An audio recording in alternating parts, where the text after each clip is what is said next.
ఇప్పుడు ఆల్రెడీ 6 అవుతుంది. తెలంగాణ సీఎం రేవంత్ రెడ్డి అయితే ప్రజాభవన్ కు చేరుకోవడం జరిగింది. మరి ఏపీ ముఖ్యమంత్రి చంద్రబాబు ఎంతసేపట్లో ప్రస్తుతం ఎక్కడున్నారో ఎంతసేపట్లో ప్రజాభవన్ కు వచ్చే అవకాశం ఉంది. అండ్ గతంలో మనం చూసుకున్నట్లయితే విభజన అంశాలకు సంబంధించి కొలిక్కి రాలేదు కాబట్టి మళ్ళీ ఇప్పుడు ఈ భేటీ జరుగుతోంది. మరి కేంద్రానికి కూడా ఇటు తెలంగాణ నుంచి కావచ్చు, ఏపీ నుంచి కావచ్చు లేఖలు రాయడం జరిగింది. విభజన సమస్యలు ఇంకా కొలిక్కి రావట్లేదు అండ్ మాకు నష్టం జరుగుతుందంటే మాకు నష్టం జరుగుతుందని. మరి ఇప్పుడు ఈ భేటీ ప్రాముఖ్యత సంతరించుకున్న నేపథ్యంలో ఈ భేటీలో కేంద్రానికి సంబంధించి ఎవరైనా వీడియో కాన్ఫరెన్స్ ద్వారా అయినా లేదంటే నేరుగా అయినా వచ్చి పాల్గొనే అవకాశాలున్నాయా? విషయంలో మీరు అన్నట్టుగా మాత్రం కేంద్రానికి సంబంధించిన మాత్రం అధికారులు కావచ్చు ఎవరు కూడా పాల్గొన్నారు.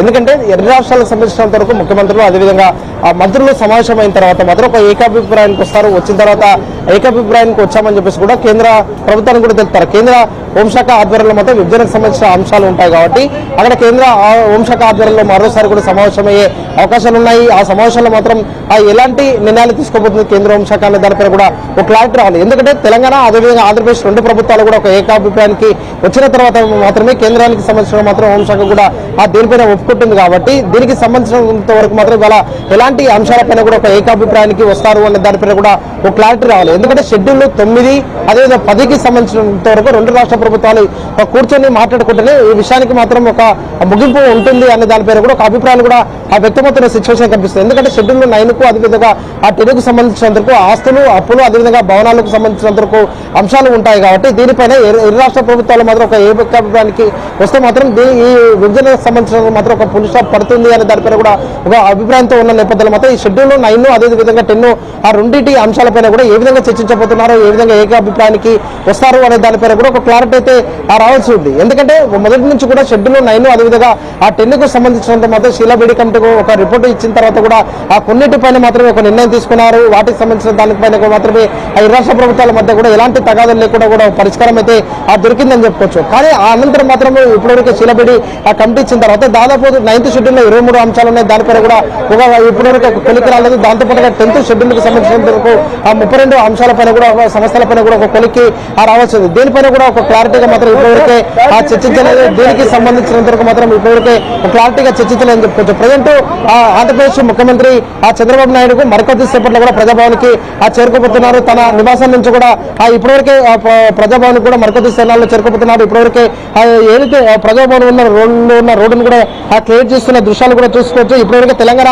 ముఖ్యమంత్రి రేవంత్ రెడ్డితో పాటు అదేవిధంగా మంత్రులు పొన్నం ప్రభాకర్, అదేవిధంగా శ్రీధర్ బాబు, అదేవిధంగా బట్టి విక్రమార్క ప్రజాభవన్కి చేరుకున్నారు. ఆంధ్రప్రదేశ్ ముఖ్యమంత్రి నారా చంద్రబాబు నాయుడుతో పాటు ఆంధ్రప్రదేశ్కి సంబంధించిన 3 మంత్రులు, అదేవిధంగా సీఎస్, అదేవిధంగా ఆంధ్రప్రదేశ్ సంబంధించిన 2 అధికారులు కూడా మరికొద్ది క్షణాల్లోనే ప్రజాభవన్కి చేరుకోబోతున్నారని చెప్పుకోవచ్చు. ప్రజాభవన్కి చేరుకోగానే ముఖ్యమంత్రి రేవంత్ రెడ్డితో పాటు అదేవిధంగా ఉప ముఖ్యమంత్రి బట్టి విక్రమార్క, అదేవిధంగా మంత్రులు శ్రీధర్ బాబు, అదేవిధంగా పొన్నం ప్రభాకర్ కూడా స్వాగతం పలకబోతున్నారని చెప్పుకోవచ్చు.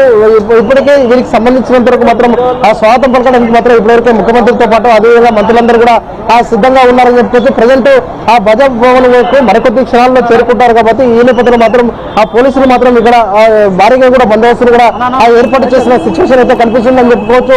దీనికి సంబంధించి ఇప్పటికే మనం ప్రజెంట్ చూసొచ్చు నారా చంద్రబాబు నాయుడు కాన్వాయ్ మరికొద్ది క్షణాల్లో కూడా ఇక్కడికి చేరుకోబోతుందని చెప్పుకోవచ్చు. కాన్వాయ్కి సంబంధించినంత వరకు మనం ప్రజెంట్ హెచ్ఎంటీవీ చూడవచ్చు. మరికొద్ది క్షణాల నుండి ఇక్కడికి చేరుకున్న తర్వాత మాత్రం ఇక్కడ ఆంధ్రప్రదేశ్ ముఖ్యమంత్రి అదేవిధంగా తెలంగాణ ముఖ్యమంత్రికి సంబంధించినంత వరకు భేటీ కూడా ప్రారంభం కాబోతుంది. భేటీ ప్రారంభమైన తర్వాత దాదాపు 3 నుంచి 4 గంటల పాటు కూడా ఈ భేటీ కొనసాగుతుంది అని దానిపైన కూడా ఇప్పటివరకు అధికారులు ఒక క్లారిటీ ఇస్తున్న సిచ్యువేషన్ అయితే కనిపిస్తుంది. 6 గంటలకు ఈ సమావేశం ప్రారంభమవుతుందని చెప్పేసి కూడా మొదటి నుంచి చెప్పిన సిచ్యువేషన్ కనిపిస్తుందని చెప్పవచ్చు. కానీ ఇప్పటికే ఆంధ్రప్రదేశ్ ముఖ్యమంత్రి మరికొద్ది క్షణాల్లోనే ప్రజాభవన్కి చేరుకున్న తర్వాత ఈ సమావేశం ప్రారంభం కాబోతుంది. అటు ఆంధ్రప్రదేశ్ అదేవిధంగా తెలంగాణకు సంబంధించిన కీలక అంశాలపైన ఈ భేటీ జరగబోతుందని చెప్పొచ్చు. ప్రజెంట్ మనం చూడొచ్చు హెచ్ఎంటీవీ స్క్రీన్ పైన ఆంధ్రప్రదేశ్ ముఖ్యమంత్రి నారా చంద్రబాబు నాయుడు ఇప్పటివరకే ప్రజాభవన్ కూడా చేరుకున్నారు. ప్రజాభవన్ లోపలికి కూడా ఎంట్రీ అవుతున్నారు. ఎంట్రీ కాగానే అక్కడ తెలంగాణ ముఖ్యమంత్రి రేవంత్ రెడ్డి, అదేవిధంగా ఉప ముఖ్యమంత్రి బట్టి విక్రమార్క, వారితో పాటుగా తెలంగాణకు సంబంధించిన మంత్రులు కూడా స్వాగతం పలకబోతున్నారు. ఇప్పటివరకే చంద్రబాబు చంద్రబాబు నాయుడు ప్రజాభవన్ లోకి అభివాదం చేసి కూడా వెళ్తున్న సిచ్యువేషన్ కనిపిస్తుంది.